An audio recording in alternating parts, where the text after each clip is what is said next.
Let's talk money. Hello and welcome to another edition of Let's Talk Money. I'm your host, Surabhi Upadhyay. Now, you've often heard us talk about investments. When to invest, where to invest, how to invest, and of course, what to invest in. But perhaps not enough time and thought is given to the question around exiting our investments. When and how should we exit the investments which have done their job for us in our portfolios? Well, that is exactly what we will focus on this week, setting up a framework for scientific and planned exit strategies.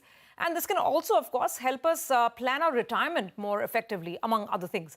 Joining me to do that this week is Mrin Agrawal of FinSafe India. Mrin, thank you so much for joining in. Welcome to the show. And this is, I admit, this is a question that even I don't ask enough. So I thought it's an important conversation to have. Do you agree? Absolutely, Surabhi. So, I want to tell you about the genesis of this thought. I think when the market was, going through a correction, that is when a lot of people were wondering that, yes, of course, you keep buying in when the market is falling. But people also wonder that, OK, I've made a lot of profits since COVID. Should I be now booking some gains? So you tell us, what is the overarching principle when it comes to exiting investments and, taking that profit home? All right. So yes, we often talk only about investing, and very often I do see that people do not have an exit strategy in mind. So three things that you have to keep in mind when do you exit a fund, right? First is, of course, if it is near to a goal. So if you have done goal-based investing and you are nearing your goal, then of course you do need to look at exiting the fund. Second is if the fund is underperforming, right? Or if there is rebalancing required. So in a situation where, for example, one asset class has become, has had a higher allocation. Let's say if equities has gone up a lot and you're having more equity than what you really need to have, that's when these are the three reasons why you would need to basically exit your investments, right? So when we talk about each one of these three cases, right? When do you check for underperformance or when do you check for rebalancing? It has to be only once a year. And also, once when you check this performance, it's not like you see that the fund is underperforming for 1 year. So then you just look at exiting it. You will still need to track the performance of the fund for a period of time. And you have to do the right tracking, right? It's not like just saying this X fund gave this much, my fund gave this much, so I'm exiting. No, you need to look at what is the performance of your fund versus the category average versus the benchmark, and then track it for a period of time. And the same thing goes for the rebalancing as well, right? I mean, it's not something that you would do on a 3-month basis. You would need to look at it on a yearly basis.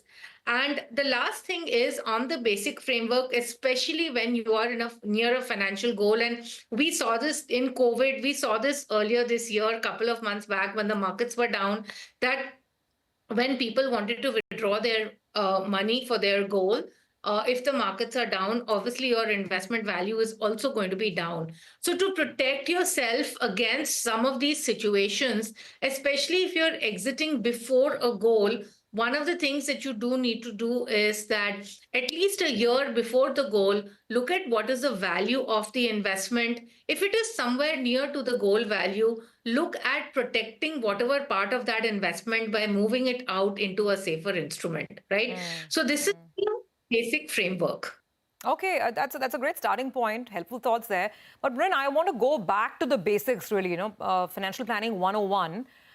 And I sometimes wonder, because obviously planners tell us to, plan for specific goals. Take a holiday in 3 years, buy a car in the next, 4 years, or look at retirement in the next, say, 20 years.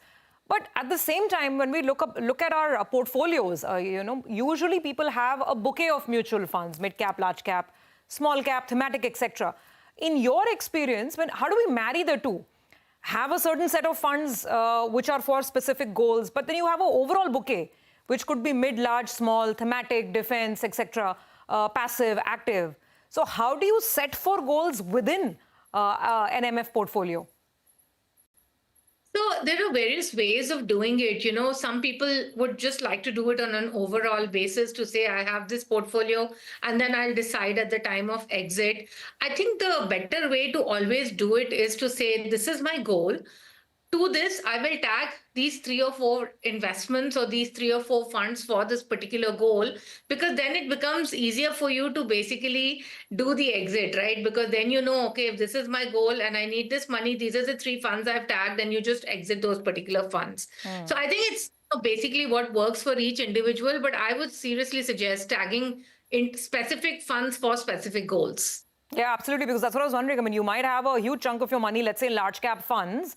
Now, your goal might be a holiday, but you really want to exit, your entire position in that large cap fund for a holiday that could cost you, say, 2 lakh rupees. So, okay, so you're saying that, bucket it in individual goals and then list the specific funds to arrive at that goal. Got that point. Mrin, on the point of when you're nearing your goal, and you said you then need to start, exiting before you hit the date of the goal. So give us some examples of how this may work. Maybe medium-term goals, short-term goals, even long-term goals. So say the plan is to buy a car over the next 2 to 3 years. How would you plan for it, and when will you start the exit process? See, as far as short-term goals are concerned, like 2 to 3 year goals, in any case, you would only look at debt funds in such cases. So there it becomes fairly simple. You can pretty much withdraw at the time of the goal itself, where the short-term goals are concerned. But when you actually have longer-term goals that you've planned for, let's say child's education and you need to pay college fees, right? So what I did this for myself as well, wherein a year before the college fees had to be paid, and whatever that amount was for the 4 years, right? So that was in any case what the goal value was. So what I did is that, whatever, like it was pretty close to the goal value. So I actually removed the entire money and I went and put it in a debt fund. Now that may not be the situation for everybody. You may be still far away from your goal value, right? So in which case, I think one of the things to do is that maybe start withdrawing money over tranches. But certainly, if you have invested in equities for a goal, I would not look at withdrawing at the time of the goal, because you don't know what the market is going to be like, right? Yeah. So I would just play cautious in this case, rather than saying, no, I want to maximize my returns, or I want to wait and increase my corpus, right? Okay. Yeah, fair enough, because you don't know. I mean, when you're about to hit the goal, suddenly there might be a 10-15% drawdown as well. May not be in your favor. Got that point. So, this whole conversation on rebalancing, let's take COVID as an example, Mrin, because a lot of people who entered the market at that time managed to buy the dips. They've seen sizable appreciation in their wealth, right? And now they're looking at a market which is range bound, and sometimes you've had volatility on the downside. So now let's apply the exit framework here. Should they exit? Should they not exit? What would be the route? What should someone be doing if they're sitting on 5 years of gains since COVID in their mutual funds? See, I would always say that, it's like where mutual funds are concerned, it's not handled like stocks, right? And the point is that, let's say you've had some great gains, but you'll still have a reinvestment risk, which is like, where do you go and invest the money, and at what rate is it going to grow, right? And this is what I always tell investors, like when people say that I invested in this fund, but it's not doing well, and there's some other fund doing well, or this whole conversation that was happening around gold as well, right? To say that gold is better than equities, so should I move my money to gold? And my question is, how do you know that this performance is going to sustain, and how do you know that gold is going to do better than equity, right? So when you look at data, and I found this really nice data actually available, wherein they have looked at various tenure periods, and they looked at buy versus hold versus doing profit booking at 20%, and then 30%. Reinvesting, yeah. Yeah, and reinvesting. And actually, if you pick up any data, it's going to show you that buy and hold always works in the long term.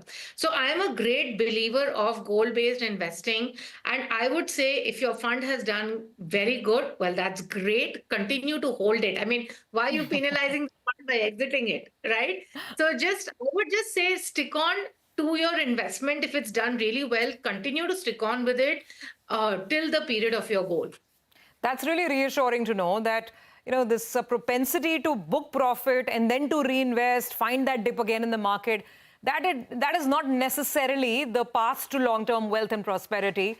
Buy and hold.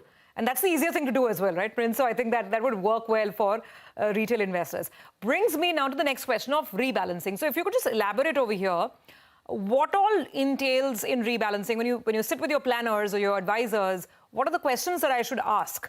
And when do I need to rebalance my portfolio? So once a year is enough. You don't need to do it more than that. And you can decide if you want to do it on a calendar year basis or if you want to do it on a financial year basis, whatever works for you.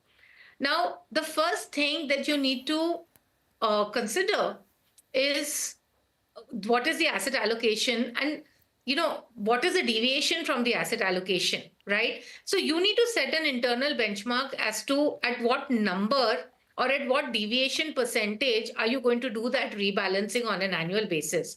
Now, I think that number of 15%, 20% is a good number. So what it means is that let's say that you have 60% in equities and you have 40% in debt, and that 60% becomes 75%. So there's a 17%, 15% deviation basically. So you might decide that at a 15% deviation on an annual basis is when I'll start doing the rebalancing, which means I will get my equity back down to 60%. So that number of that deviation has to be decided by the investor. As I said, it could be 15, 20%, right? Now, what funds do you exit then? What funds do you rebalance? So let's say you have a set of equity funds and you have to bring down your equity allocation. So the easiest one would be to look at the funds that are underperforming or where you have very, very small holdings. And this is very common, because people just tend to buy these NFOs, or I would say, unfavorable funds, like, for example, if you have thematic funds or sector funds that you might have just got into, or if there are small holdings, or if you're having a lot of duplicate funds. So, now in this era of ETF investing, very often you see people having 4 Nifty 50 ETFs, right? Which is actually duplication. So, these are the factors that you look at first, either underperforming funds, small holdings, duplicate funds, or funds which shouldn't be in your portfolio, let's say like thematic or sector funds. Now, if you don't see any underperforming funds, for example, you've had a good year and you've bought all the right funds and nothing is underperforming, then you basically have to go and see that which category do I want to reduce? Do I want to reduce large, mid, or small cap? So basically, essentially based on your risk profile, what risk profile you want to maintain or what risk profile you want to be in, you keep those funds, and the ones that you reduce, you reduce those. So this is about reducing. But when we come to increasing, because there's also increasing exposure in a fund, right? It could be the other way around, where equities have had a bad year and you want to increase exposure. So of course, over there, you want to ensure that you're well diversified and that you're not over allocated in one fund. Absolutely, absolutely. Well said. But Marind, the tough part is to reduce allocation to a fund or to an asset class that's working very well.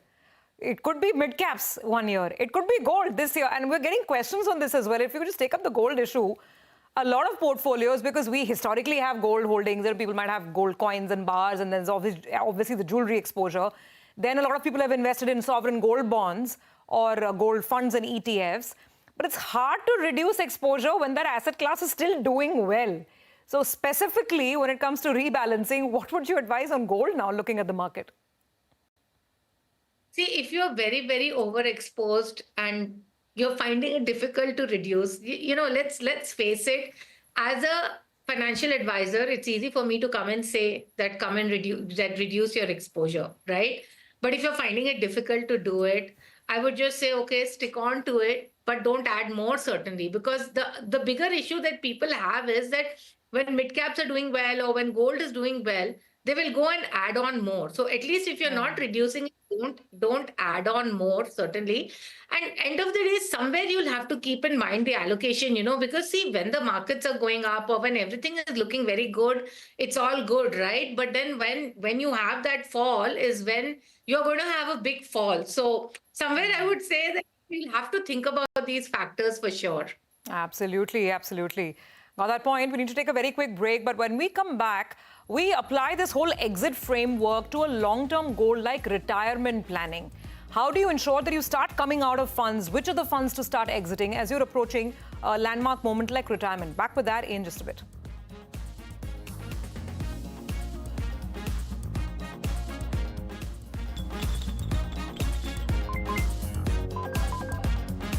Let's talk money